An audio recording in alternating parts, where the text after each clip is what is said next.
So something to keep in mind is kids with autism also have a lot of strengths. It's not just skill deficits, even though unfortunately that's what we often hear about.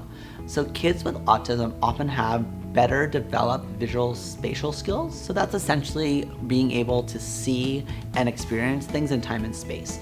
So one reason why they really like video games is it takes visual-spatial skills to be really good at them.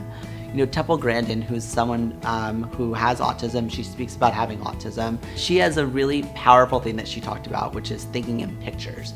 And she explains how that's how she views the world. So in addition to the visual spatial skills that are often very common, they also have really good fluid reasoning skills. So they're really able to use abstract thinking, and they're really able to understand things that don't require verbal communication extremely well. The challenge with autism sometimes is that they can't express it, so we don't know that they know it. But when you do testing, you can see that these are really great skills they have. Another common skill is often like in the music world or in the art world, where they can hear just a little bit of a notes on a piano, and they can immediately imitate it and do it perfectly.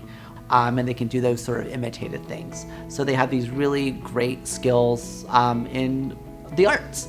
A lot of them can draw or paint or create with clay, like do those art things extremely well.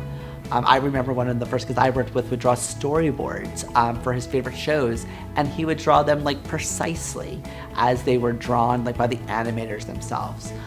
So these skills are often overshadowed sometimes by their deficits, but it's important to know that kids with autism do have skills, and they can be used to motivate them. It can also be used to help them with jobs and help them be more independent, being able to take their skills and find ways that they can use their skills to better their lives.